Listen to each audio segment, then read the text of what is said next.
So continuing with the phenomenon that's been 2021, a lot of people have been talking about the amount of volunteer corn and soybeans in fields. So let's kind of delve into that a little bit. Why don't we? So I'm sitting in a spot. These are 30-inch beans, so you can see it's pretty much right down the row where we're seeing a lot of this. So to me, that's header loss. Obviously, when we combined this field, it was 10% moisture. So we counted these off. I think I counted 11. So we figure about 3 beans per bushel as far as what we would see for a loss. So there's 4 bushel here. Throw it over here in between the rows, nothing. So maybe we're getting 2 bushel on average, but it looks like this, and if you did drill beans, it definitely looks a lot worse.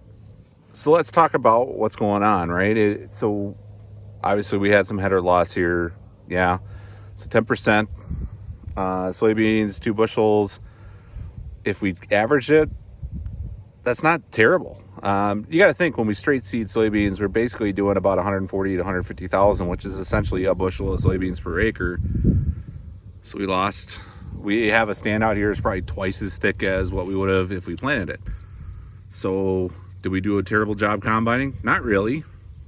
I mean, the fact that they're growing is kind of an unusual thing for us. We don't typically see this. Usually we're doing soybeans when it's much cooler, and also we don't have as much moisture. So the other thing is, here you can definitely see where the tire tracks were. So it pushed them into the ground. They're definitely coming up that way. So are the people that have volunteer beans, volunteer corn in their fields terrible at combining? No, moisture is really dry. It's going to happen. And I think it looks a lot worse just because it's happening at the head for the most part, especially in corn. I've seen the same thing too, a little bit more coming out the back, but it doesn't mean that they're terrible at combining. It just means that conditions were kind of unusual this year. Number one, we had dry beans and some dry corn. And number two, we've had the weather that allowed for that stuff to germinate. So nobody's fault. It just looks worse than what it is, and it's unusual. And yeah, don't blame those guys that are showing fields that are green. It's just natural, weird things that are happening in 2021. So kind of my thoughts on kind of walking some of these fields.